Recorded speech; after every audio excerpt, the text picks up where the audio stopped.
का महीना हो या किसी भक्त का सपना, बाबा धाम में प्रतिदिन लाखों लोग आस्था और मनोकामना के साथ कदम रखते हैं। और बाबा धाम पहुंचने से पहले भक्तों की परीक्षा जरूर होती है।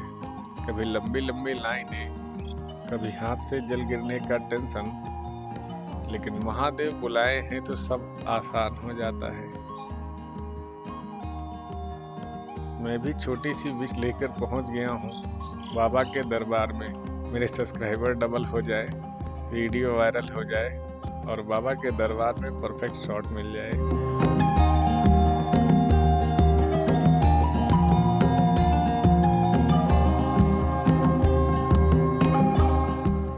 राम राम दोस्तों, स्वागत है अराउंड द इंडिया के एक और नए एपिसोड में। और अभी हम हैं झारखंड के गिरिडीह जिला में। ये लगभग वाराणसी से 4.5 किलोमीटर है। तो कल हमने वाराणसी से 4.5 किलोमीटर तक की यहाँ की रोड ट्रिप की थी और बीच में एक मेजर टूरिस्ट स्पॉट कवर किया था जिसका नाम था मातुतला मानी वाटरफॉल। आपने देखा ही होगा। अब यहाँ से हम 70 किलोमीटर और आगे जाएंगे तो देवघर जिला पड़ेगा और वहीं पर विराजमान है बाबा बैद्यनाथ, उनका हम दर्शन करेंगे और आपको भी दर्शन कराएंगे। भाई मैं गिरिडीह जिले में रुका हूँ तो मैं इस जिले की थोड़ी सी जानकारी आपको दे देता हूँ। गिरिडीह एक छोटा सा जिला है, इसका क्षेत्रफल लगभग 4850 वर्ग किलोमीटर है और ये झारखंड के जस्ट उत्तरी इलाके में है, बिहार से बॉर्डर टच करता है। और यहाँ पर कोई बड़ा टूरिस्ट स्पॉट तो नहीं है, लेकिन पारसनाथ की पहाड़ी यहीं पर है। तो अगर इस इलाके में आप आते हैं तो पारसनाथ की चोटी पर जरूर जाइए। पारसनाथ जो कि छोटा नागपुर पठार की सबसे ऊंची चोटी है।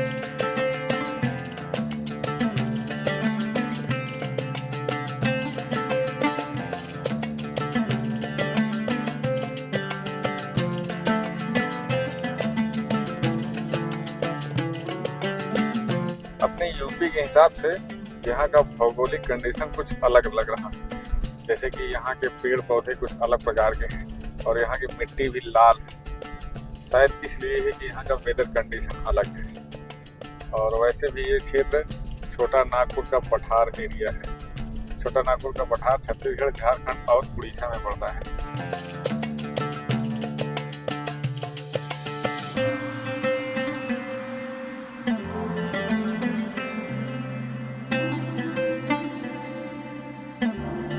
वैसे बिहार की अपेक्षा झारखंड में सरकार का डेवलपमेंट बहुत ज़्यादा है। रोड काफ़ी अच्छी है और यहाँ पर लोगों के घर पक्के वाले दिख रहे हैं, लेकिन बीच बीच में कुछ खपड़े वाले घर भी दिख रहे हैं।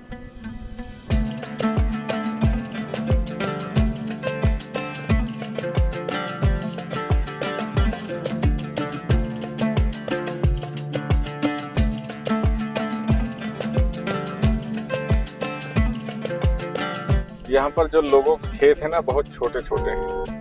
ऐसा इसलिए है कि यहाँ की भूमि समतल नहीं है, कहीं पर ऊंचाई ज़्यादा है, कहीं पर ऊंचाई कम। पहाड़ी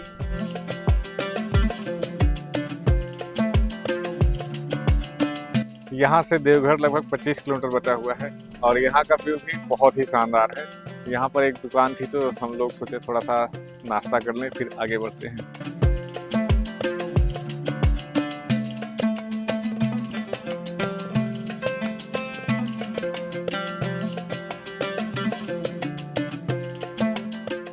बाबा धाम मंदिर के चारों तरफ घने वाली मार्केट है। 300-400 मीटर दूर पर ही गाड़ी खड़ी हो जाएगी, उसके बाद पैदल जाना पड़ेगा। आज सावन का 27वां दिन है, यानी कि आज 6 अगस्त की तारीख है और अभी भी बहुत भीड़ है यहाँ पर। ये मेरे पीछे जो दिख रहा है ये पूरब द्वार है। अभी हम लोग यहाँ से एंट्री करेंगे और यहाँ पर जूते चप्पल रख सकते हैं आराम से। भाई हम लोग जो है मंदिर में तो घुस गए थे, लेकिन जो जल चढ़ाने वाली लाइन है वो काफ़ी दूर से है। यहाँ पर सबसे बड़ा टास्क यही है सावन के महीने में कि किधर से एंट्री होगी। यहाँ पर दर्शन करने के लिए 2 प्रकार की सुविधाएं हैं। एक है सामान्य सुविधा और एक है वीआईपी सुविधा। वीआईपी वाले में जल्दी दर्शन मिल जाएगा, लेकिन उसमें 600 रुपए की पर पर्सन टिकट लगता है। दूसरा है सामान्य, तो अभी हम लोग जो है सामान्य वाली लाइन में जा रहे हैं।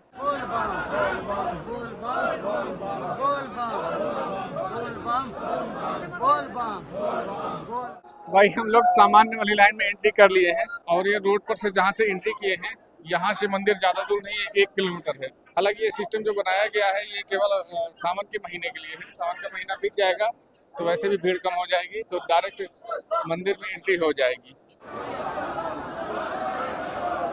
ओम नमः पार्वती पते हर हर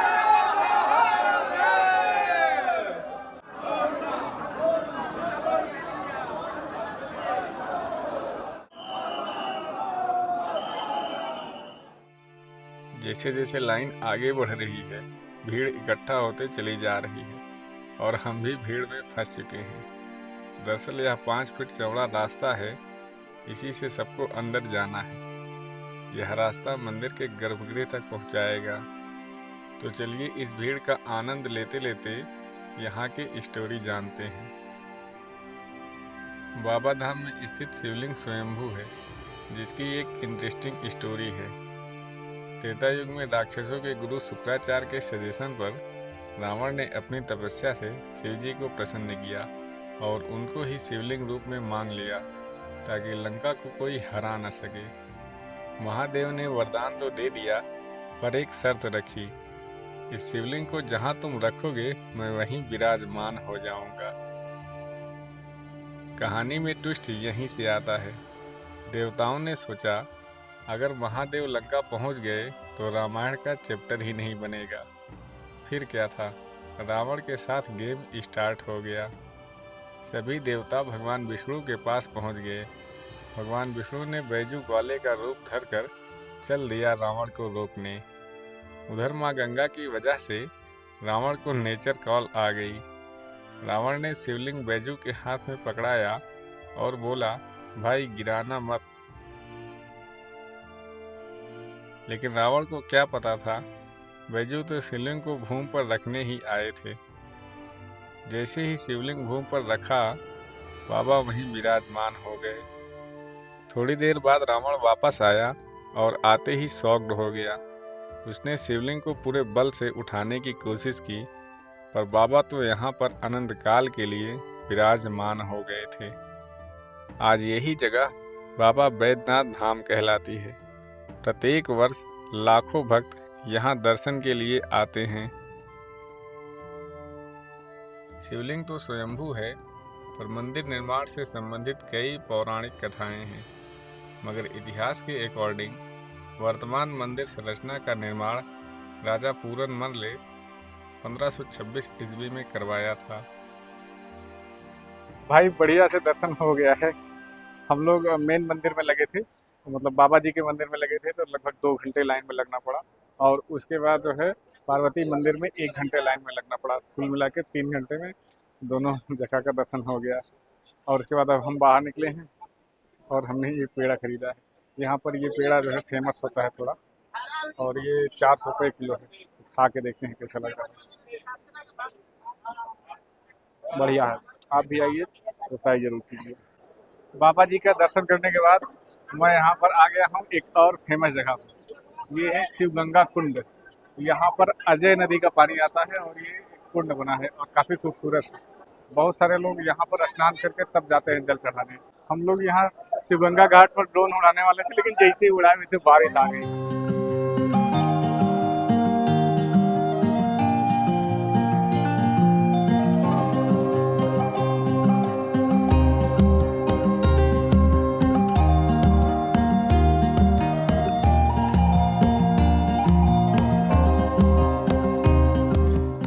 बाबा धाम में खाने पीने की सुविधा वैसे ठीक ठाक है, लेकिन बहुत ज़्यादा ऑप्शन अवेलेबल नहीं। और शहर में तो ठीक है, लेकिन बाहर रेस्टोरेंट या ढाबे की कमी है। ठेले वाली दुकानें तो देखी, लेकिन फिर ढाबा कम था। हालांकि अभी एक मिला है हम लोगों को, और ये है त्रिकुट पर्वत के बगल में। यहाँ हमने ये पकौड़ी मंगाई है, और ये पकौड़ी इसके अंदर पत्ता गोभी भरा है। उसके अलावा हमने ये मंगाया रोटी, और क्या है, मिक्स वेज है, लेकिन वो तेल में तैर रही है। भोजन के साथ इन्होंने एक चटनी दिया है, और ये चने की चटनी है। तो खा के देखते हैं कैसा है। बढ़िया टेस्ट। मैं आ चुका हूँ अभी त्रिकुट पर्वत पर, और ये पर्वत बाबा बैद्यनाथ धाम से ज़्यादा दूर नहीं है, 10-15 किलोमीटर की दूरी पर है। तो अगर आप बाबा बैद्यनाथ धाम आते हैं तो यहाँ भी घूम सकते हैं। और मेरे पीछे दिख रहा होगा त्रिकुट पर्वत। तो मैं थोड़ा सा स्टोरी बता देता हूँ शॉर्ट में। एक त्रिकुट पर्वत है जम्मू कश्मीर में, एक त्रिकुट पर्वत है यहाँ झारखंड में। और इसका नाम त्रिकुट पर्वत इसलिए है क्योंकि यहाँ पर 3 पहाड़ हैं एक लाइन से, इसीलिए त्रिकुट पर्वत है।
त्रिकुट पर्वत से लगभग 1.5 घंटे ड्राइव करने के बाद अभी हम पहुंचे हैं मात्र 20 किलोमीटर आगे।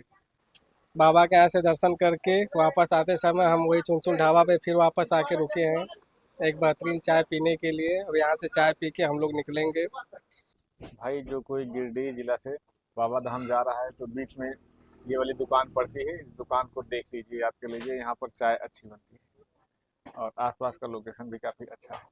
हम लोग सुबह भी चाय पिए थे और अभी चाय भी पियेंगे और पकौड़ी भी खाएंगे। मैं यहीं का हूँ, लोकल हूँ। मेरा मेरा गांव बंदगारी है।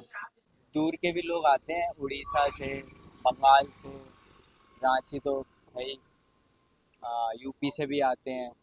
बिहार के लोग भी आते हैं। हाँ, बिहार के लोग भी आते हैं, अभी आए थे।